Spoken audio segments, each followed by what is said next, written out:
Hello everyone, welcome to study pie. हम अभी world geography पढ़ रहे हैं और वर्ल्ड ज्योग्राफी में 2 चैप्टर हमारे हो गए हैं और तीसरा जो हमारा टॉपिक होगा उसमें हम बात करेंगे सौरमंडल की। और आज जो हमारा टॉपिक होगा सौरमंडल का, उसमें हम सिर्फ सूर्य के बारे में बात करेंगे। और जो अपना नेक्स्ट लेक्चर होगा उसमें हम बात करेंगे सूर्य के अलावा अन्य जो भी ग्रह हैं, उपग्रह हैं, धूमकेतु हैं और उल्काएं हैं और क्षुद्र ग्रह हैं, के बारे में बात करेंगे। तो चलिए स्टार्ट करते हैं आज का लेक्चर। सबसे पहले हम देखेंगे कि आखिर सौरमंडल कहा किसे जाता है। तो देखिए, सौरमंडल जो होता है उसका मुखिया कौन सा होता है? उसका मुखिया सूर्य होता है। ठीक है, सौरमंडल का मुखिया सूर्य होता है। सूर्य के चारों ओर भ्रमण करने वाले 8 ग्रह, 172 उपग्रह, धूमकेतु, उल्काएं, क्षुद्र ग्रह सम्मिलित रूप से मिलकर सौरमंडल का निर्माण करते हैं।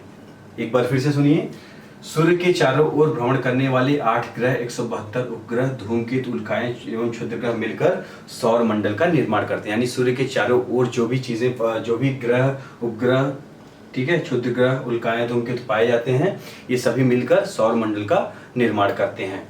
सूर्य की अगर हम बात करें तो सूर्य भी एक तारा है। जिस प्रकार अन्य तारे हैं उस प्रकार सूर्य भी एक तारा है। और चूंकि हमने आपको पिछले लेक्चर में बता दिया था कि तारों को अपनी ऊर्जा एवं प्रकाश कहां से प्राप्त होता है? नाभिकीय संलयन द्वारा प्राप्त होता है।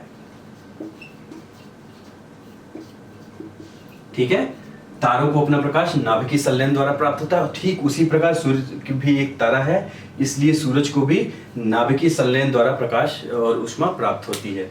नाभिकीय संलयन में हमने बताया था कि 4 हाइड्रोजन के नाभिक मिलके, ठीक है, 4 हाइड्रोजन के नाभिक मिलके क्या करते हैं? एक हीलियम के नाभिक का निर्माण करते हैं। और इसी प्रकार ये प्रक्रिया कहलाती है नाभिकीय संलयन। ये हो गया। अब आगे देखें इसके बारे में। अब सूर्य का जो प्रकाश है, ये सूर्य हो गया, ये पृथ्वी हो गई। सूर्य का जो प्रकाश है वो पृथ्वी में पहुंचने में कितना समय लेता है? सूर्य का प्रकाश, तो सूर्य का प्रकाश जो होता है वो पृथ्वी में पहुंचने में 8 मिनट 20 सेकंड का समय लेता है। ठीक है, 8 मिनट 20 सेकंड का समय लेता है। अब हम अगर ब्रह्मांडीय दूरी की बात करें तो ब्रह्मांडीय दूरी जो है मापी जाती है किससे? प्रकाश वर्ष से। पिछले लेक्चर्स में हमने बात की थी इसके बारे में। तो किससे नापी जाती है? प्रकाश वर्ष से। प्रकाश वर्ष का मान होता है 9.46 इंटू 10⁻12 किलोमीटर। ठीक है, ये प्रकाश वर्ष का माप होता है। किंतु यदि आपसे पूछा जाए कि जो ब्रह्मांडीय दूरी मापने की सबसे बड़ी इकाई कौन सी है, तो ब्रह्मांडीय दूरी मापने की सबसे बड़ी इकाई है पारसेक। ठीक है, पारसेक। और पारसेक का मान कितना होता है? 3.6 प्रकाश वर्ष। तो सबसे बड़ी इकाई कौन सी मानी जाती है? पारसेक मानी जाती है। ठीक है, इतना हो गया। अब हम चूंकि सूर्य के बारे में पढ़ रहे हैं तो सूर्य के बारे में बात कर लेते हैं। सूर्य एक तारा है। ठीक है, तारे के साथ साथ इसको ऊष्मा कहां से प्राप्त होती है? इसको नाभिकीय संलयन द्वारा ही ऊष्मा और ऊर्जा प्राप्त होती है। इसके अलावा सूर्य का जो दिखाई देने वाला पार्ट होता है, अगर हम सूर्य को देखते हैं, धरती से देखते हैं, तो हमें उसका जो दिखाई देने वाला पार्ट है उसको क्या कहा जाता है? उसको कहा जाता है प्रोटोस्फियर। प्रोटोस्फियर मतलब धरती से दिखाई देने वाला पार्ट जो है। हालांकि सूर्य को हम देख नहीं पाते हैं नॉर्मल आंखों से। सूर्य को हम सुबह के टाइम देख सकते हैं, जब सूर्योदय होता है तब हम उसको नॉर्मल देख सकते हैं। सूर्यास्त के समय भी देख सकते हैं, जब वो लाल कलर का हो जाता है उस समय आसानी से देखा जा सकता है। तो जो दिखाई देने वाला पार्ट होता है वो कहलाता है प्रोटोस्फियर या प्रकाश मंडल। ठीक है, क्या कहलाता है? प्रोटोस्फियर या प्रकाश मंडल। ठीक है, अब देखिए, अब आपने सूर्य ग्रहण के समय देखा होगा। सूर्य ग्रहण में क्या होता है? सूर्य ग्रहण में धरती और सूर्य के बीच में चंद्रमा आ जाता है। ठीक है, धरती और सूर्य के बीच में चंद्रमा आ जाता है। तो ऐसे में क्या होता है? ऐसे में अगर आपने देखा होगा कि जब सूर्य ग्रहण होता है तो नॉर्मली लोग घर से बाहर तो नहीं निकलते हैं, लेकिन कुछ लोग उसको क्या करते हैं? एक्सरे से देखते हैं। जो एक्सरे होता है आपका, उसका जो आपको मिलता है, रिपोर्ट मिलती है, एक्सरे रिपोर्ट। तो जो एक्सरे रिपोर्ट वाला जो प्लास्टिक होता है उससे हम सूर्य को देखते हैं, सूर्य ग्रहण को देखते हैं। तो उस समय हमें क्या दिखाई देता है? उस समय चूंकि चंद्रमा सूर्य को ढक लेता है, सूर्य का जो सिर्फ किनारे वाला पार्ट है, ये जो आपको पार्ट दिख रहा है, ये किनारे वाला पार्ट, ठीक है, ये किनारे वाला पार्ट जलता हुआ दिखाई देता है, प्रकाशमान रहता है। किनारे वाला पार्ट सिर्फ गोल एक टायर के रूप में दिखाई देता है जलता हुआ। ठीक है, टायर क्या है? इसको अंगूठी बोलिए, क्योंकि टायर तो पूरा भरा हुआ रहता है। अंगूठी जैसे बीच में स्पेस खाली रहता है लेकिन चारों तरफ वो चमकती रहती है। तो उसी प्रकार ये जो दिखता है, जो प्रकाश दिखता है, सूर्य ग्रहण के समय, तो इस प्रकाश को कहा जाता है कोरोना। ठीक है, इसे क्या कहा जाता है? कोरोना।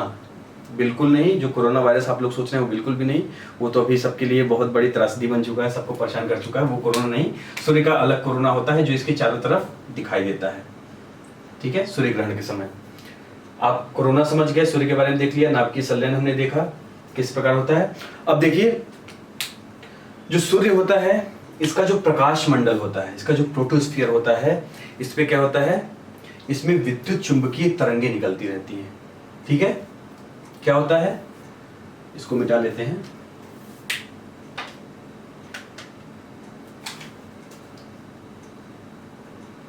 इससे क्या होता है? विद्युत चुंबकीय विकिरण।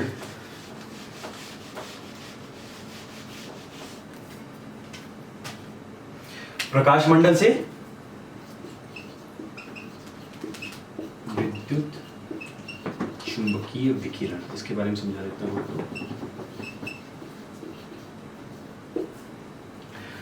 क्योंकि जो प्रकाश होता है उसमें भी चुंबकीय विकिरण होता है, लेकिन जो सूर्य होता है इसका विद्युत चुंबकीय विकिरण बहुत ज्यादा तीक्ष्ण होता है, बहुत ज्यादा हार्ड होता है। तो जो इसका विद्युत चुंबकीय विकिरण निकलता है जब प्रोटोस्फीयर से, प्रकाश मंडल से, तो ये क्या करता है? ये इतना ज्यादा तेज होता है, इतनी ज्यादा इसमें ऊष्मा होती है कि ये जो यहाँ का जो प्रकाश मंडल होता है, सूर्य होता है, सूर्य की जो आकर्षण शक्ति रहती है उसको भेद कर, आकर्षण शक्ति को पार करके ये विद्युत चुंबकीय विकिरण अंतरिक्ष में चला जाता है। सूर्य की जो आकर्षण शक्ति है, जिस प्रकार पृथ्वी की गुरुत्वाकर्षण शक्ति, उसी प्रकार सूर्य की भी आकर्षण शक्ति है। तो सूर्य की आकर्षण शक्ति को क्या करता है? भेद देता है ये विद्युत चुंबकीय विकिरण, और इसको क्रॉस कर जाता है, इससे बाहर निकल जाता है। ठीक है, और इससे बाहर जो निकल जाता है तो क्या होता है? कभी कभी क्या होता है? ये विकिरण बाहर निकल के पृथ्वी तक भी पहुंच जाता है, वायुमंडल में भी पहुंच जाता है विद्युत चुंबकीय विकिरण। और वायुमंडल में कहाँ पे पहुंचता है? पृथ्वी का जो उत्तरी ध्रुव है और दक्षिणी ध्रुव है, क्योंकि यहाँ पे गुरुत्वाकर्षण बहुत ज्यादा होता है, इसलिए ये विकिरण पृथ्वी में जब पहुंचता है तो ये उत्तरी ध्रुव और दक्षिणी ध्रुव में पहुंचता है, और हवा के कणों के साथ ये क्या करता है? घर्षण करके, हवा के कणों के साथ घर्षण करके जो ये फिर यहाँ पे जो प्रकाश जाता है रंगीन कलर का हो जाता है। ठीक है, रंगीन कलर का हो जाता है, जिसे क्या कहा जाता है? अरोरा कहा जाता है। इस प्रकाश को क्या कहा जाता है? अरोरा। ठीक है, और जब ये अरोरा प्रकाश उत्तरी ध्रुव में पहुंचता है, जिसको क्या कहा जाता है? अरोरा बोरियोलिस।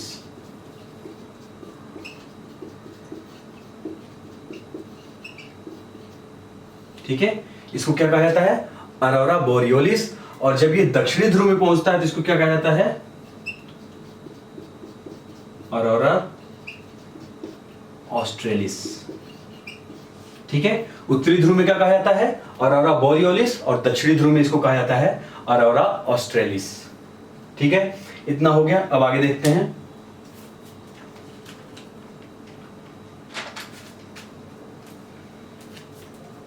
ठीक है, जो अरोरा बोरियोलिस होता है, अरोरा ऑस्ट्रेलिस होता है, ये जो विद्युत चुंबकीय विकिरण रहता है, जब ये सूर्य को मतलब जब क्रॉस कर देता है प्रकाश मंडल को, इसकी आकर्षण शक्ति को भेद देता है, तो इसे क्या कहा जाने लगता है? इस विद्युत चुंबकीय विकिरण को सौर ज्वाला कहते हैं। ठीक है, सौर ज्वाला कहने लगते हैं, इसका नाम सौर ज्वाला हो जाता है। और ये सौर ज्वाला जब वायुमंडल में क्रॉस करके वायुमंडल में पहुंचती है, और वायुमंडल में दक्षिणी ध्रुव और उत्तरी ध्रुव में पहुंचती है, तो दक्षिणी ध्रुव में ये अरोरा बोरियोलिस के नाम से उत्तरी ध्रुव में ये अरोरा बोरियोलिस के नाम से जानी जाती है, और दक्षिणी ध्रुव में अरोरा ऑस्ट्रेलिस के नाम से जानी जाती है। ये रंगीन प्रकाश उत्पन्न करती है, क्योंकि यहाँ पे वायुमंडल से इसका घर्षण होता है, वायुमंडल की जो कण है उससे घर्षण होता है हवा के कणों से। ये हो गया। अब बात करेंगे इन प्रकाशों की। जो सौर विकिरण निकलता है, विद्युत चुंबकीय विकिरण जो निकलता है, तो ये क्या होता है? ये सब जगह से नहीं निकलता। सूर्य का जो प्रकाश मंडल है उसके कुछ जगहों से निकलता है। ठीक है, ठीक है, तो जिस जगहों से निकलता है, जिन भी जगहों से निकलता है, वहां से क्या होता है? क्योंकि वहां से बहुत ज्यादा विद्युत चुंबकीय विकिरण निकलता है, सौर ज्वाला निकलती है, तो वो जगह क्या होती है? काली पड़ जाती है। ठीक है, वो जगह काली पड़ जाती है। तो काली पड़ने की वजह से इसे क्या कहा जाता है? इसे कहा जाता है सौर कलंक। ठीक है, इसको क्या कहा जाता है? सौर कलंक। और अगर सूर्य की अपेक्षा में अगर हम इसके तापमान की बात करें तो सूर्य की अपेक्षा में इसका तापमान बहुत कम होता है। इसका तापमान होता है 1500 डिग्री सेल्सियस। ठीक है, ये सौर कलंक जो होता है, और ये सौर कलंक का जो प्रोसेस होता है, मतलब सौर कलंक बनने का और बिगड़ने का, ये होता है 11 वर्षों का। 11 वर्ष, यानी 11 वर्ष में सौर कलंक बन भी जाता है। जैसे कि एक बार निकले विद्युत चुंबकीय विकिरण निकला तो ये काला पड़ गया, और काला पड़ने के बाद फिर 11 वर्ष तक ये काला ही रहेगा। धीरे धीरे धीरे धीरे फिर ये सूर्य में नॉर्मल रूप में आ जाएगा, फिर से वही होगा, विद्युत चुंबकीय विकिरण निकलेगी, फिर से ये प्रोसेस जो होता है ये चलता रहता है। तो इतनी चीजें आप लोगों को समझ में आ गई होंगी। अब आगे देखते हैं इसको मिटाने के बाद।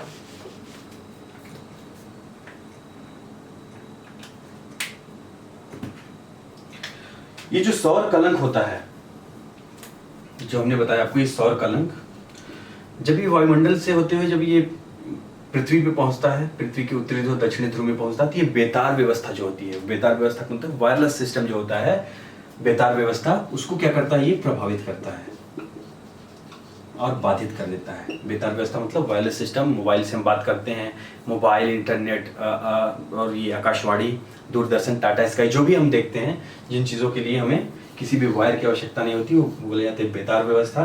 तो बेतार व्यवस्था को पूरी तरह से बाधित कर देता है ये। ठीक है, ये जो सौर ऊर्जा होती है ये बेतार व्यवस्था को बाधित कर देती है। जो सौर कलंक होता है ये बेतार व्यवस्था को बाधित कर देता है। तो ये हो गया। अब आगे कुछ फैक्ट्स की बात कर लेते हैं। अगर हम फोटोस्फीयर के तापमान की बात करें, फोटोस्फीयर यानी प्रकाश मंडल जो हमें दिखाई देता है, तो इसका तापमान होता है 6000 डिग्री सेल्सियस। 6000 डिग्री सेल्सियस किसका तापमान होता है, फोटोस्फीयर का, किनारे किनारे। अगर हम सूर्य के मध्य भाग की बात करें, ठीक है, तो ये होता है 15 मिलियन सेल्सियस। ठीक है, मध्य भाग कितना होता है, 15 मिलियन सेल्सियस, यानी कि 1.5 करोड़ सेल्सियस, 1.5 करोड़ सेल्सियस इसका तापमान होता है। ठीक है, ये हो गया। आगे देखता हूं कुछ चीजें सूर्य में बची तो नहीं है। ठीक है, धरती से सूर्य की दूरी कितना होती है, 14.98 करोड़ किलोमीटर।